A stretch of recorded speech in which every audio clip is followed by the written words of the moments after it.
আমরা তথ্য প্রযুক্তির যুগে বাস করছি। প্রতিনিয়ত আমাদের হাতের মুঠোয় এসে পৌঁছাচ্ছে বিশ্বের বিভিন্ন প্রান্তের খবরাখবর।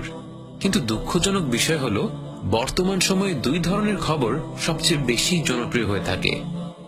এক, বানোয়াট খবর, আর দুই, মানুষের ব্যাপারে গুজব। মানুষের ঈমানের ফায়দা নিয়ে অনেকেই বানোয়াট কথা সমাজে ছড়িয়ে থাকেন। কোন রকমের হাদিস বা কোরআনের দলিল ছাড়া রাসূল সাল্লাল্লাহু আলাইহি ওয়াসাল্লাম থেকে শুরু করে বিভিন্ন সাহাবীদের নামে ছড়ানো হচ্ছে বানোয়াট কথা। কথার শেষে আবার যোগ করে দেয়া হচ্ছে, যে ব্যক্তি এই খবর 10 জনকে পৌঁছে দিবে তার জন্য জাহান্নামের আগুন হারাম হয়ে যাবে। এই ধরনের ভিত্তিহীন কথা যোগ করে মানুষকে নানা ধরনের বানোয়াট খবর ছড়িয়ে দিতে উদ্বুদ্ধ করা হচ্ছে।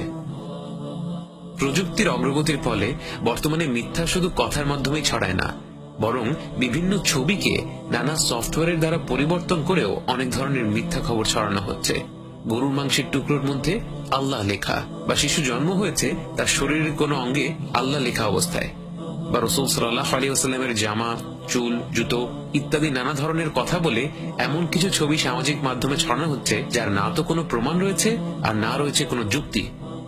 ছবিটির সাথে বিভিন্ন ধরনের হুমকিও দেয়া হয়ে থাকে। খাঁটি মুসলমান হলে এই ছবিটি শেয়ার না করে যাবেন না। এই কাজগুলোকে আমরা কেউ কেউ বানোয়াট বলে চিহ্নিত করতে পারি, আবার কেউ কেউ সবসময় পারি না।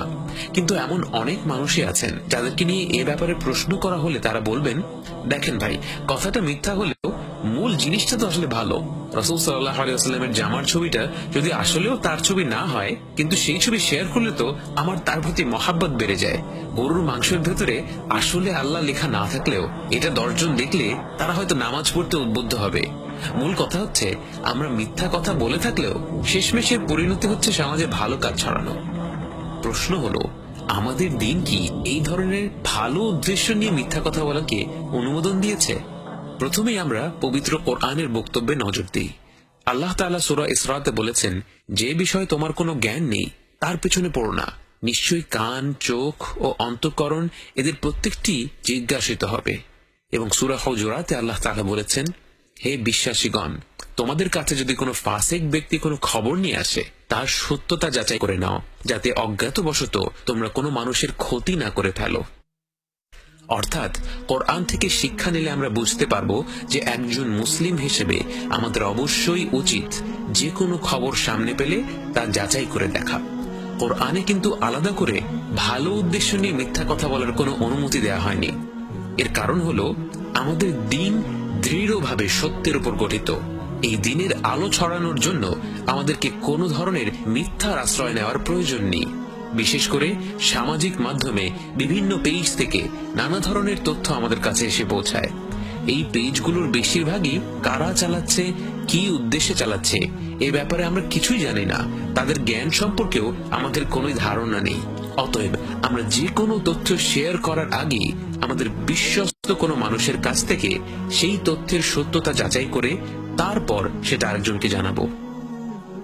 ওমর রাদিয়াল্লাহু আনহু বলেছিলেন, কোন ব্যক্তি মিথ্যাবাদী সাব্যস্ত হওয়ার জন্য এতটুকুই যথেষ্ট যে সে যা শুনে তাই নির্বিচারে বলে বেড়ায়। সুবহানাল্লাহ। এই কথাটি শুনলে মনে হয় যেন বর্তমান যুগের সামাজিক মাধ্যমের প্রেক্ষাপট মাথায় রেখেই কথাটা বলা হয়েছে। আমরা নিউজ ফিডে একটার পর একটা খবর পড়তে থাকি এবং খুব সহজেই কোনো চিন্তা ভাবনা না করেই তা শেয়ার করে থাকি। শুধু ইসলাম নিয়ে ভিত্তিহীন কথা বলেই নয়, আমাদেরকে ধোঁকা দেয়া হচ্ছে আরো নানা ধরনের বানোয়াট গল্প দিয়ে। বিভিন্ন মানুষকে নিয়ে রটিত হচ্ছে কুৎসিত সব গুজব। রসালো এই গল্পগুলো এমন ভাবে লেখা হয় যেন পাঠকেরা পড়ে মজা পায়। মজা পেয়ে যেন 7-5 না ভেবে তারা গল্পগুলো ছড়িয়ে দেয়। মানুষের ব্যাপারে রটানো গল্পগুলোর মধ্যে যদি কিছু সত্যতা থেকেও থাকে, কারো ব্যক্তিগত ব্যাপার নিয়ে এভাবে খবর ছড়ানো ইসলামে খুবই মারাত্মক রকমের একটি পাপ, যাকে বলা হয় গীবত, এবং যার পরিণতি অত্যন্ত ভয়ঙ্কর। বাস্তবে আমরা যদি আল্লাহর নৈকট্য লাভ করতে চাই, তাহলে এই দিনকে বোঝার এবং এ ব্যাপারে সময় নিয়ে পড়াশোনা করার কোনো বিকল্প নেই।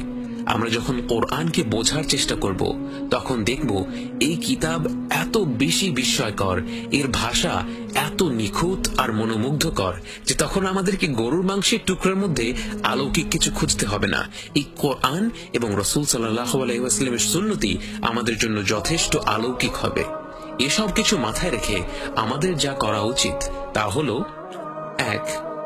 আমরা যে কোনো কিছু বলার আগে অথবা শেয়ার করার আগে আমাদের সাধ্যমতো যাচাই করে নিব কথাটা সত্যি কিনা। কথাটা যদি আসলেই গুরুত্বপূর্ণ হয় এবং আমরা যদি মনে করি এর দ্বারা আমাদের চারপাশের মানুষেরা উপকৃত হবে, তাহলে আমাদের এই কথাকে যাচাই করে দেখার জন্য একটু সময় দিতে কোনো সমস্যা থাকার কথা না। আমাদের মনে রাখতে হবে, বানোয়াট গল্প যে মূলত তৈরি করলো তার পরিণতি তো ভয়ঙ্কর হবেই।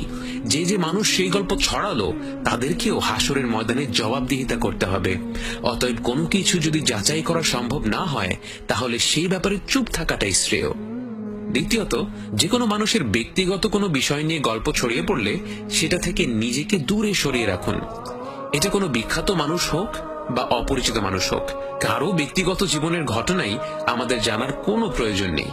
যদি এমন কোনো খবর পড়ে থাকেন যেখান থেকে শিক্ষণীয় কিছু আছে বলে আপনি মনে করেন, তাহলে অবশ্যই সেই ঘটনার সত্যতা যাচাই করে তারপর সেই ঘটনার সাথে সংশ্লিষ্ট ব্যক্তিদের নাম উল্লেখ না করে এবং তাদের পরিচয় যেন কোনোভাবে শনাক্ত না করা যায় সেটা নিশ্চিত করে তারপর সেই গল্পটি আপনি নসিহত দেওয়ার উদ্দেশ্যে কারোর সাথে শেয়ার করতে পারেন।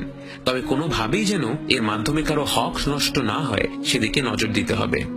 তৃতীয় পয়েন্ট এবং সবচেয়ে গুরুত্বপূর্ণ পয়েন্ট, আমরা যেন কোনোভাবেই কোনো অবস্থাতেই ভুল করেও রাসূল সাল্লাল্লাহু আলাইহি ওয়াসাল্লামের সম্পর্কে বানোয়াট কোনো তথ্য না ছড়াই।